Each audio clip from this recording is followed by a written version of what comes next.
Okay, book 3, chapter 1. We've got the servants' quarters, where we learn about Grigory, Fyodor Pavlovich's servant, who, after the emancipation of the serfs, didn't take his wife's idea up of going off to start a small business, but instead remained loyal to Fyodor. Come on, Willow. Willow, please. Honestly. He remains loyal to Fyodor Pavlovich and they stay on. His wife, Marfa, we're told that he only beat her once, and lightly. And it's a tragic scene. It's a scene of when she gets up to dance, when it's the wedding feast of Fyodor Pavlovich and his first wife, and Marfa Ignatievna gets up to dance. She does a Russian dance, and her husband Grigory then is upset by this and beats her lightly by dragging her around with her hair, by her hair, and she never danced again. That's a tragic, tragic scene. Didn't like that at all. Horrible. So they have a kid, Grigory and Marfa. The kid's born with 6 fingers. We're told that Grigory loves children. He, in fact, raised Dmitri and Ivan? Alyosha? I can't remember now. Ivan and Alyosha, I think. He raises them after the wife leaves, or their mother after their mother leaves. But his own child, born with 6 fingers, he can't take it. He considers the child to be a monster.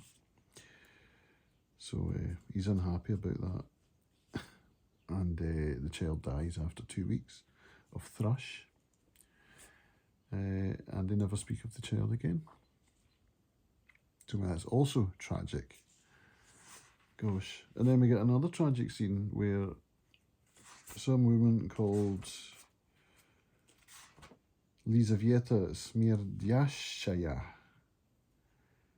somehow gets into the bathhouse and gives birth to a child. And just after the burial of their own child, they hear this crying in the garden, and Marfa thinks it's the ghost of her child. The Grigory goes to check it out, and it's Lizaveta Smerdyashchaya, who's like a village idiot or something. So then it ends, it says, but all this will require its own explanation. The child was lying at her side and she was dying beside it. This is Lizaveta Smeryashchaya. She said nothing, for she could not speak anyway. But all this will require its own explanation, and the next chapter is called Lizaveta Smeryashchaya. So we'll get more about that in just a minute. Book 3, Chapter 2, Lizaveta Smerdyashchaya. So this is an important chapter because it leads to the birth of a new character, Smerdyakov. And there's a question mark over who his father was. Was it Fyodor Pavlovich Karamazov? So this is written by the narrator. It tells the story of Lizaveta Smerdyashchaya, who was the village idiot, or the holy simpleton, who the town treated well, looked after her. She didn't speak. Her father beat her when she was young. Her father died, so she was an orphan. And she would go into people's homes and people would feed her, etc. And then there was an incident where a bunch of young bucks, it says in this translation, came upon her and began to hassle her. And one declared with disdainful loathing that it was impossible to regard this woman as a woman. But Fyodor Pavlovich says, actually, I could regard her as a woman. So he'd only just received news of the death of his first wife, Adelaida Ivanovna, So he was in mourning, and he was drinking and rampaging so much that some in the town, even the most dissolute, were revolted by the mere sight of him. And Fyodor Pavlovich swore afterwards that he had left with the young bucks. And perhaps he had, no one will ever know for sure. But 5 or 6 months later, the whole town began to talk with extreme and unfeigned revulsion about the fact that Lizaveta was pregnant, and to rack their brains as to whose was the sin, who was the sinner. So, yeah, it's possible Fyodor Pavlovich is the father of Smerdyakov. But then it goes on to discuss another potential father named Karp the Screw, a fearsome convict who, as was well known locally, had escaped from the provincial jail at about that time and gone to earth in town. So it's possible that it's not Fyodor Pavlovich. Lizaveta sneaks into Fyodor Pavlovich's garden, climbs the fence to give birth, gives birth to Smerdyakov, and then dies. Smerdyakov is then raised by Grigory and his wife Marfa, the same Grigory, the servant who raised Ivan and Alyosha. And Smerdyakov has the patronymic Fyodorovich, indicating that Fyodor Pavlovich is his father. But we don't know for sure. And the narrator goes on to say that he was hired as a cook in Fyodor Pavlovich's house. I should really have said more about him in particular, but I am ashamed to have engaged the reader's attention for so long in describing such nondescript servants. And so I shall now return to my tale in the hope that further information about Smerdyakov will somehow or other be revealed naturally as my story unfolds. Will it be? I don't know, because I can't remember having read this book, 30 years ago. So I don't know. Also, bear in mind that this was the first of 2 books that Dostoevsky intended to write. So, if we don't learn Smerdyakov's origins in this book, perhaps we would have done in the second book, which was never written or published, because Dostoevsky died. How inconvenient. So, yeah, I just put that out there because Dana, in her analysis of this part of the book, Dana, who writes the Dostoevsky Book Club Substack, she wrote an article about Smerdyakov, and it's very interesting, so I'll urge you all to go and read it, and I'll put a link to it down below so you can follow that, because she's written tremendous articles about the family connections, etc. So, yeah, go check it out. We've got an interesting philosophical discussion that I'd quite like to unpack, because I'm not quite sure what it's about. So let's see how we get on here. Alyosha's on his way to see Katarina Ivanovna. She, if you remember, is Dmitri's fiancée. I think it's Dmitri's fiancée, and it says that he would give her up in favour of Grushenka. So we've got some interesting shenanigans going on. And it says that, yeah, Ivan's after her too. This is Katarina Ivanovna. Mitya's to hand over his fiancée on a plate to Ivan, just to be short of her and run off to Grushenka. And it also says that Fyodor Pavlovich Karamazov is also slobbering over Grushenka, who's the former mistress of the head of the town council. Katerina Ivanovna is a wealthy noble colonel's daughter, and she comes with a dowry of 60,000. And Alyosha goes, he meets his brother Dmitri, and they have a chat. Dmitri's beside himself. He's so glad to see Alyosha because he wants to confess to him. And he says, I love you. He says, the only people I love are you and some slut I've fallen in love with, does it say?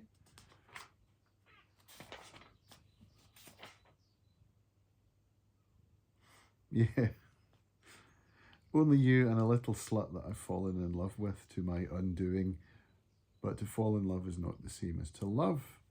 You can be in love even while hating someone. Remember that. So that's an interesting little tidbit, isn't it? But then he goes on to start discussing Sodom and the Madonna, and I got a little bit confused, so that's the bit I want to unpack. So he says, lust, the meanest insect gladdens, which is from a poem or something, or the Bible, I'm not sure. Yeah, he says, now I want to tell you about the insects, those that God's endowed with lust. Lust, the meanest insect, gladdens. I'm that very insect. It's me that's meant. So what does he mean? He goes on to say, what the intellect finds shameful strikes the heart as sheer beauty. Is there beauty in Sodom? Take it from me, that's just where it lurks for the vast majority of people. You didn't know that, did you? The awesome mystery of beauty. God and the devil are locked in battle over this, and the battlefield is the heart of man. So that sounds like an important passage, doesn't it? What do I take from it? So it's got me thinking about, the good angel and the bad angel sitting on your shoulder, and you should listen to the good angel, not the bad angel. Sodom and lust, we have mentioned. Is it like doing the easy thing over the hard thing? Or the easy thing over the good thing? Is it looking for short-term, what's the word? Pleasure over long-term gain?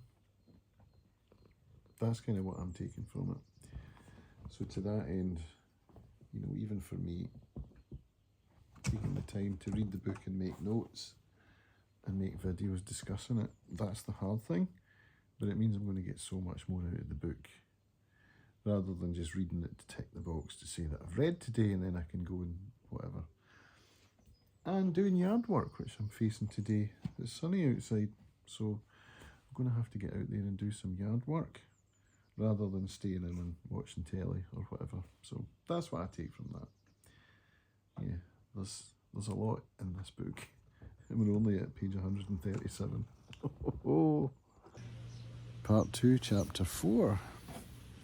Confessions of a Passionate Heart in Anecdotes. So Alyosha's still with Dmitri, and Dmitri's talking about Katarina Ivanovna and her sister Agafya Ivanovna. We get this little quotation here. I loved debauchery. I loved the stench of debauchery too. I loved cruelty. Am I not a louse, an evil insect? So this harkens back to that phrase from chapter 3, lust, the meanest insect, gladdens. So he goes on to tell the story of what happens with Katerina Ivanovna and her sister. And Alyosha blushes at the story, and he says, I'm not blushing because of what you've been saying or what you've done, it's because I'm just the same as you. And he goes on to describe a ladder. He says, the ladder's the same for us all. I'm on the bottom rung and you're a long way up, somewhere near the 13th. As I see it, there's absolutely no difference between us. Once one steps onto the first rung, one is bound to go right to the top. So, I'm not sure I agree with that. He's saying a leopard can't change its spots. And once the process begins, you can't end it. But I don't see that. Does that mean there's no hope? If one has flaws, one must simply accept them, rather than try to improve them. No, I'm not having that. So I don't agree with Alyosha there. And then there's a scene that reminds me of Mr. Skimpole from Bleak House, which I've just finished, when Dmitri's talking about money. So you'll remember that this whole dispute that sent them to the monastery was to do with Dmitri's inheritance from his father. And here he says, he's talking about his lieutenant colonel, who's the father of Katarina Ivanovna. And he says, it was just at the time that father sent me 6,000 rubles in exchange for my formally renouncing all my rights and agreeing that we were quits and that I wouldn't make any further demands on him. At that time, I didn't understand a thing. So, I'm just a child, Mr. Skimpole. I understood absolutely nothing about those financial wrangles with father, and that's still the case, old chap, right up to the last few days, even perhaps till today. So it's just a fun little connection. I'll look up later the date that Bleak House was written. Certainly before this. This is 1881, so yeah. Did Dostoevsky read Bleak House? Probably. So then he goes through his whole story about trying to save Katerina Ivanovna's father because he's been embezzling funds from the battalion, lending them to Tifonov, who takes it off to the fair and then brings it back and pays him back with interest and gives him presents. Dodgy behaviour from a lieutenant colonel. So Dmitri had promised Agafya Ivanovna that if Katerina were to come by and ask for money, he would give it to her. And she does. And then he's like, oh, I could say no. Because he says, I swear by all that's holy, I looked at her then for 2 or 3 seconds with a terrible hatred, a hatred that's only a hair's breadth away from love, from the most desperate love. I like that a lot. It's like pain is so close to pleasure from the Queen song. That hatred, I mean, I've always thought hatred is just love, like a jigsaw puzzle with one piece taken away that corrupts the love and turns it into something impure. So it's not the opposite of love. It's a corruption of love. But he doesn't do that. He does give her the money. And then, he pulls out his sword and almost kills himself in ecstasy. He says, didn't you know you can kill yourself in ecstasy? But he doesn't do that. So that's the chapter. Next one we get is called Confessions of a Passionate Heart in Free Fall. So I think this conversation is going to continue. Looking forward to that. Right, chapter 3-5, Confessions in Free Fall. Quite a story, by the way. So Dmitri's still with Alyosha. He tells the story of his engagement to Katerina Ivanovna, which came about because he lent Katerina Ivanovna 4,500 rubles to get her father out of a hole because he'd embezzled it. And she falls in love with him out of gratitude. Is that what's happening here? So Katerina Ivanovna then goes to Moscow because her father dies of a soft heart, whatever that is. And she goes to Moscow and then inherits from a wealthy aunt. So now she's rich and she pays back Dmitri the 4,500. Just making sense? And they get engaged. Meanwhile, Dmitri's having an affair with Grushenka, and it seems that he's in love with Grushenka. He's not in love with Katerina Ivanovna. Katerina Ivanovna had said to him, let's get engaged, I love you and I don't care if you don't love me, that's fine. So they get engaged, but he loves Grushenka. So at one point Katarina Ivanovna gives him 3,000 rubles to post to Agafya Ivanovna, which he doesn't do. Instead he takes it and goes on the piss with Grushenka, with some peasants, and they drink it all. So now he owes her 3,000, and she keeps asking where the receipt is from the post, and he keeps saying, oh, I'll bring it later. And then meanwhile, again, Fyodor Pavlovich, the father, is also in love with Grushenka, and he's trying to woo her with 3,000 rubles. So there's the plot. Oh, and of course I haven't mentioned that Ivan Fyodorovich, Dmitri's brother, loves Katerina Ivanovna. So we've got quite a mix-up going on here. So Dmitri asks Alyosha if he'll go to their father and ask him for 3,000 rubles so that he can return the money to Katerina Ivanovna, and he also wants Alyosha to go to Katerina Ivanovna and let her know that the engagement is broken off and that Dmitri sends his regards. So we learnt that Fyodor Pavlovich has put 3,000 rubles in an envelope and has let Grushenka know that that's waiting for her and invited her round to come and get it if she'll agree to be with him. So that could happen any day. Meanwhile, Alyosha's gone off at Dmitri's behest to try and get 3,000 rubles off their father. So, oh, and at one point Dmitri says, I'll kill him. Well, he says there could be a murder or something. Let's have a look, see what he says. Yeah.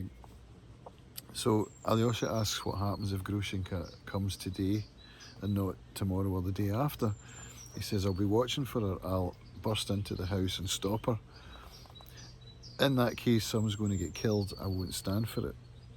So it doesn't say who. Alyosha asks, who's going to get killed? Father.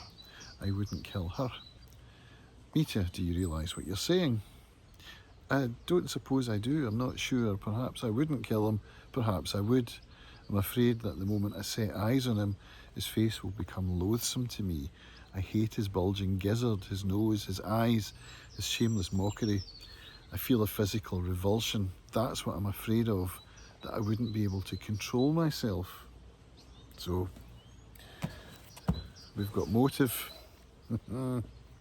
Part 3, Chapter 6, Smerdyakov.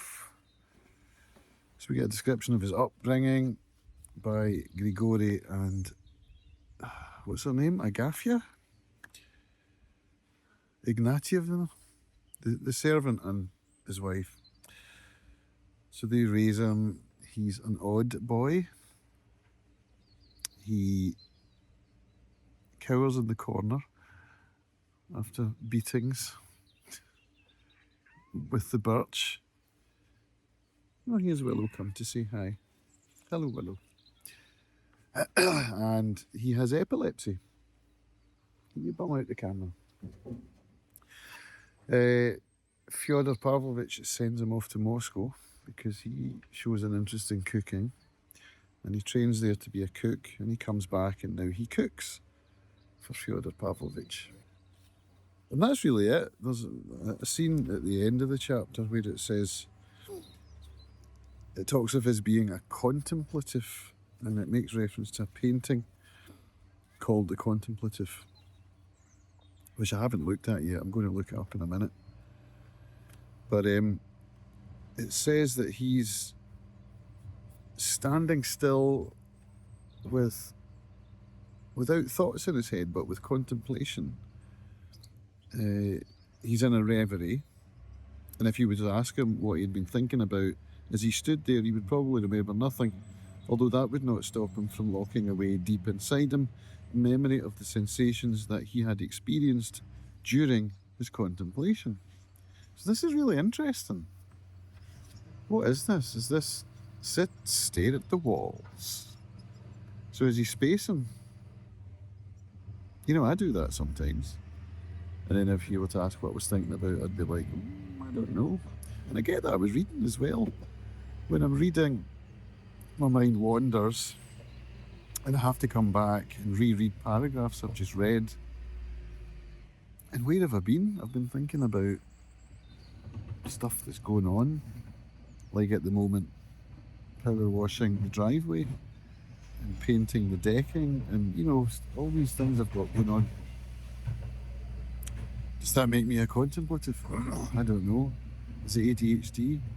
Because remember, Smerdyakov is born of Smerdyashchaya, who was like the village idiot. So there's some mental health going on there, which is interesting. I just find it fascinating. And then it says that the sensations that are dear to him, and he probably stores them away instinctively and without conscious thought. Why and for what purpose, of course, he does not know. Perhaps after many years of hoarding them, he might unexpectedly throw up everything and go off to Jerusalem as a wandering pilgrim, or perhaps he might suddenly set fire to his native village, or both. So, yeah, it's an interesting description of Smerdyakov with epilepsy and some mental health issues going on. The big lorry's gone now, so apologies for that rumpus. Well, still making a rumpus. Book 3, Chapter 7. We've got an interesting discussion about renouncing one's faith. There's an article published about someone who was captured and asked to renounce his faith in favour of Islam, and he didn't, so he was flayed, and they're saying that he's a hero and his flayed skin should be sent to the monastery as a museum piece.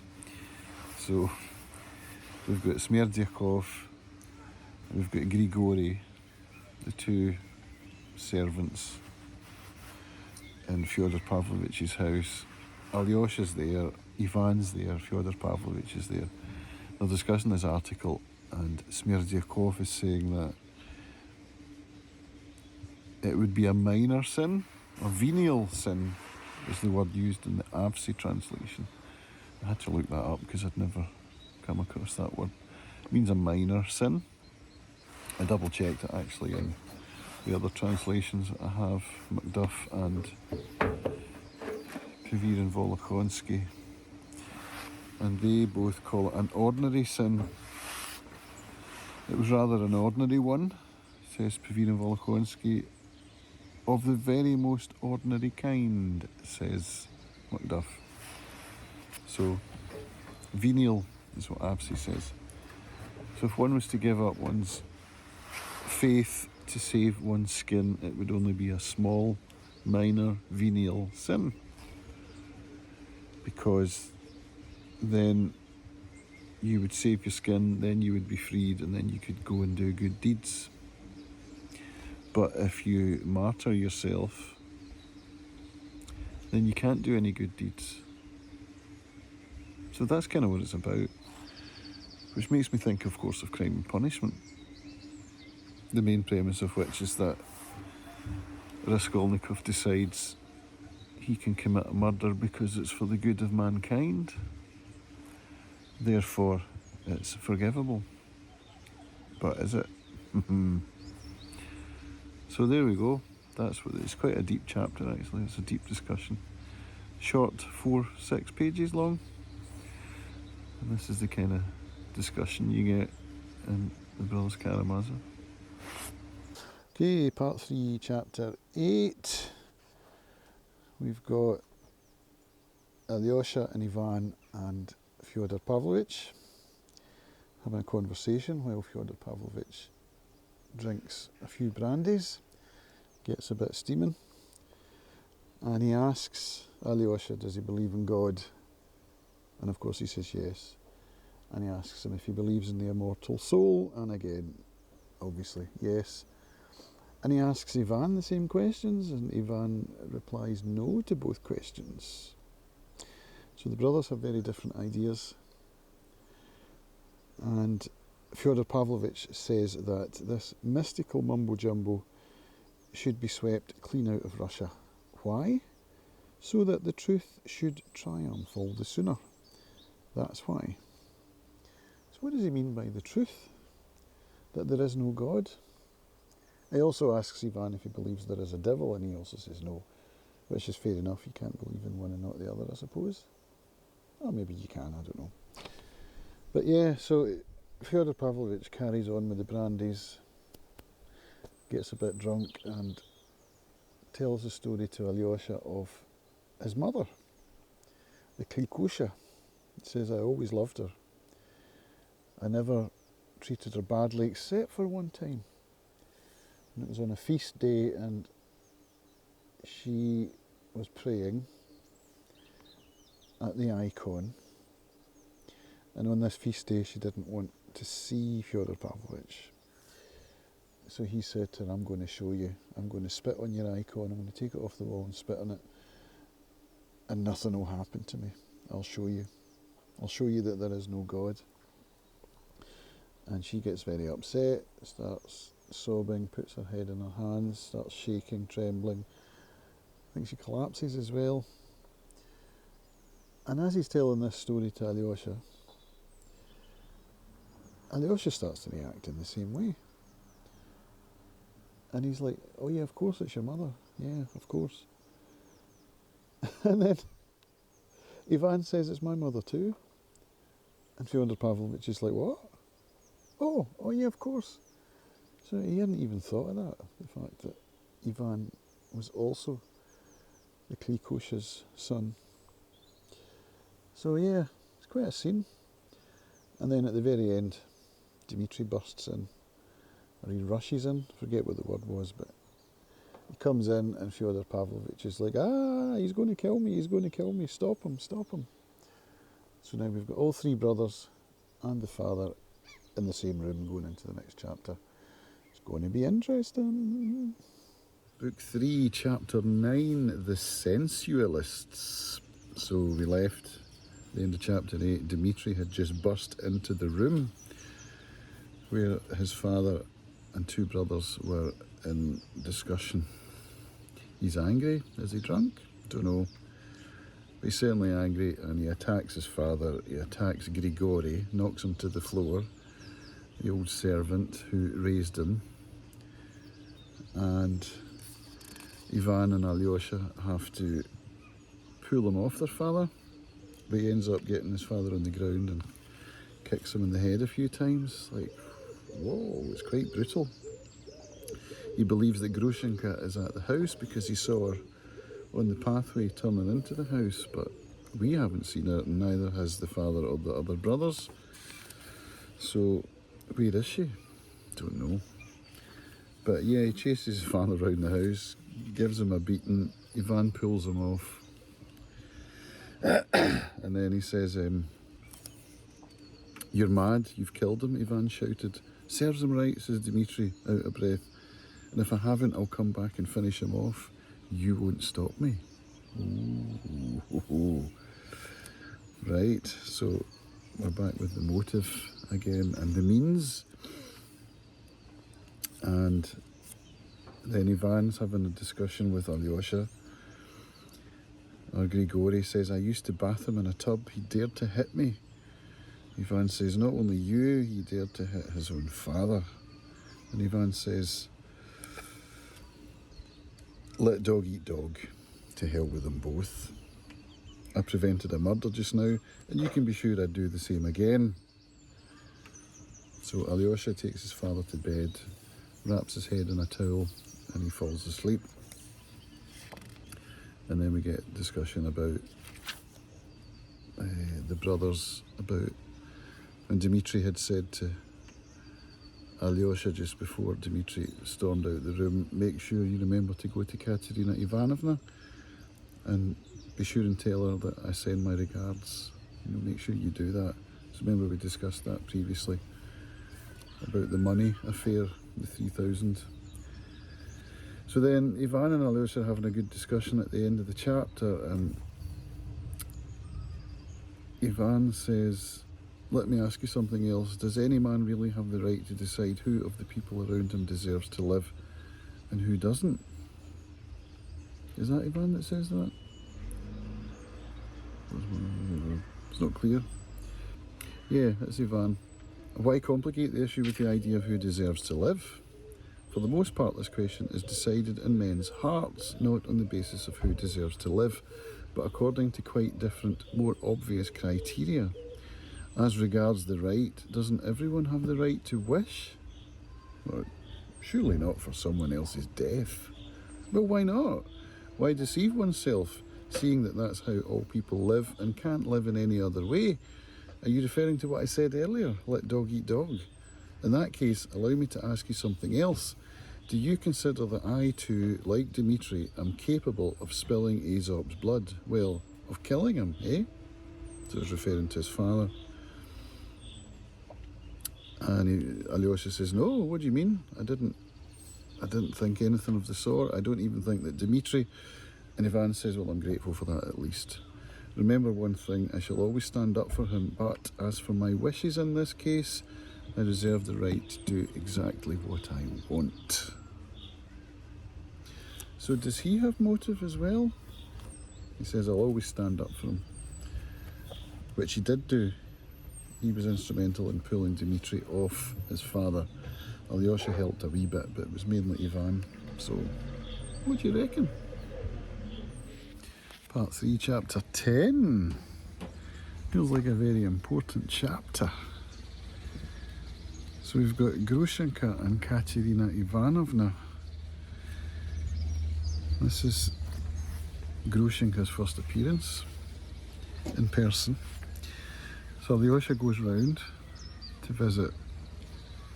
He's worried about what the outcome would be of his father's and Dmitri's relationship with that terrible woman. So yeah, he goes round to Katarina Ivanovna's as instructed by Dmitri to pass on that message. So it's 7 o'clock at night, it's getting dark. So Dmitri's just jumped into the fight with his father and then left. So Alyosha sees Katarina Ivanovna and gets the impression that she's been entertaining because there's food out on the table and stuff. But he talks to Katarina Ivanovna and Dmitri says, you're right, my boy, some people will never change, they won't submit to their fate, so you don't think my love for her will last forever? And he says, well, perhaps you'll love her forever, but perhaps you won't be happy with her forever. Then he immediately regrets having such silly thoughts. So, what else have I highlighted here? Yeah, it turns out that Katarina Ivanovna knew about the 3,000 rubles, and they discuss the exact wording of his message, which was that he sent his regards, and she says, well, in that case, there's hope for him yet. He's only in a state of despair, but I can save him. And then they discuss the money. So it turns out she knew all about it, that he hadn't sent the 3,000 rubles to Moscow and then was lying about it, and then was getting into bother trying to get the money back to repay her. And she says, well, if Dmitri told you about that, why wouldn't you confide in me? And she says, why is it I still haven't earned that same confidence? So interesting. And they get on to discuss Grushenka, and then she's like, Grushenka, and it turns out she's there behind the curtain. So she comes out, and we get a long description of her. She's 22, she's extremely attractive with that kind of Russian beauty that is so passionately adored by many men. And then we get a long, almost 2-page description of her. But it goes on to say that it's the kind of beauty that, I'll just read it out to you. Connoisseurs of Russian female beauty looking at Grushenka could unfailingly have predicted that by the age of 30, this still fresh, youthful beauty would lose its harmony, become obese, her face would sag, lines would quickly appear on her forehead and round her eyes, her complexion would perhaps turn coarse and redden. In a word, it was an ephemeral, fleeting beauty of a kind so often encountered in Russian women. What? So, yeah, in one page she's beautiful and voluptuous and curvaceous and gorgeous, and then in the next paragraph, yeah, but it's not going to last. She's only got 8 years left of that at the most. And that then goes into how the scene plays out. So we get that beauty expressed through Katarina Ivanovna's affection for Grushenka. And at one point she even kisses her hand 3 times. But then it turns, and Grushenka's like, yeah, let me kiss your hand. In fact, no, I won't bother. And Katarina Ivanovna's like, what are you on about? And she says, nah, I'm not gonna. I want it to be known that you kissed my hand and I didn't kiss yours. And they end up fighting, basically. So it turns from a calm scene of love and beauty into a scene of anger and hostility and deception on Grushenka's part. So yeah, Katerina Ivanovna's obviously upset about this, has a go at her, starts shouting at her. Alyosha pulls Katerina Ivanovna off her, and Grushenka leaves cackling to herself. So we get a true glimpse into Grushenka's character. And then at the end, Alyosha leaves, reeling into the street. He felt a strong urge to weep like her, like Katerina Ivanovna. And suddenly the maid caught up with him. The mistress forgot to give you this letter from Miss Hochlakova. She's had it since lunchtime. So he leaves with a small pink envelope in his pocket. And we don't know what's in it. We shall find out quite soon, I am sure. So there we go. Right, we're into the last chapter of part 3, entitled One More Ruined Reputation, chapter 11. So Dmitri accosts Alyosha on his way home from Katerina Ivanovna's. He's heading back to the monastery. Dmitri jumps out and says, "Your money or your life?" He's just winding him up. And he says, I've been waiting for you here under this willow and even thought about suicide. Said I could just end it all now, but then I saw you, my brother, whom I love, the only person I love. And how could I kill myself now? So, I mean, what? Alyosha tells Dmitri all about what went down at Katerina Ivanovna's. Dmitri's dumbfounded, and he says something about a thing that Alyosha said that he maybe shouldn't have said about selling herself.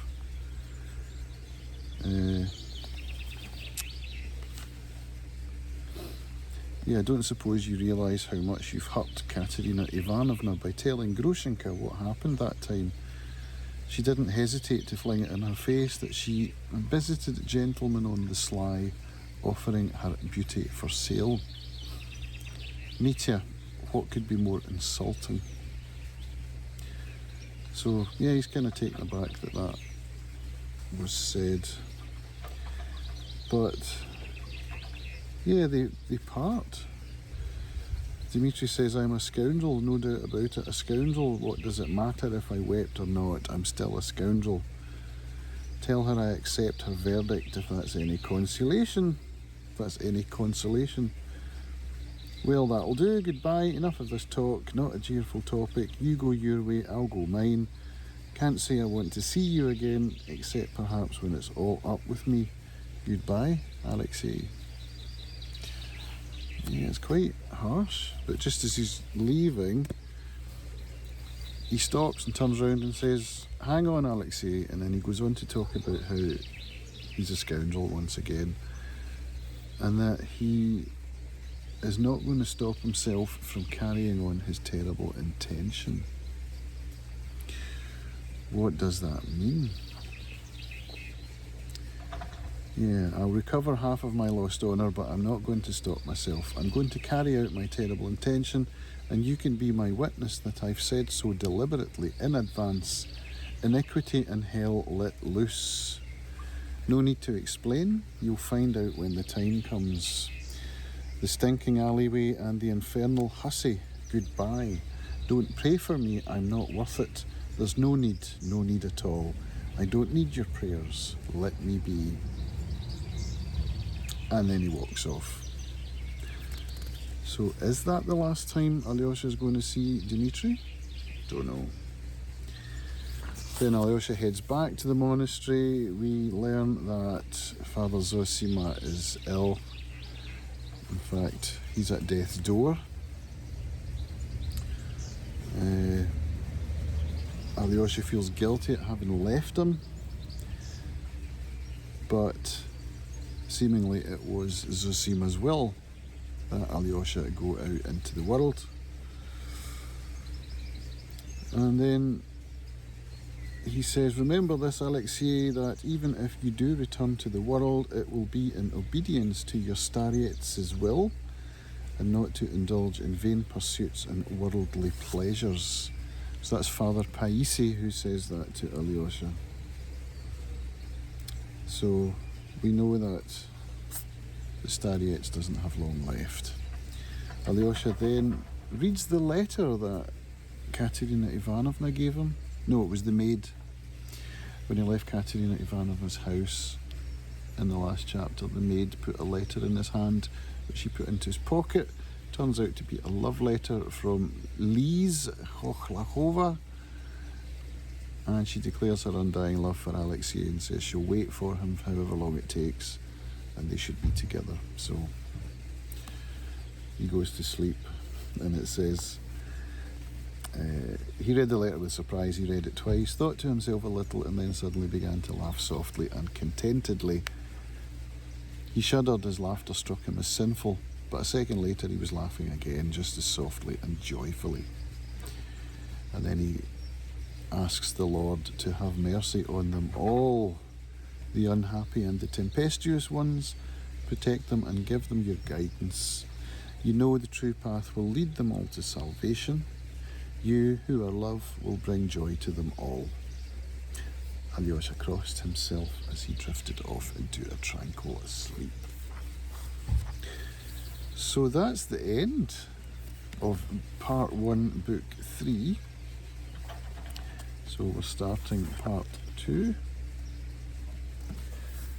which is already in motion on Dana's Substack, so I'm a wee bit behind. I'll be catching up. Book 4 is entitled Crisis, and chapter 1 is Father Therapon. So we'll see what happens there. So I predict that Zosima's going to die. That's not a surprise. But what's going on with the brothers? Dmitri thinking of suicide, attacking his father, and then stomping off to say that he's going to complete his terrible intention.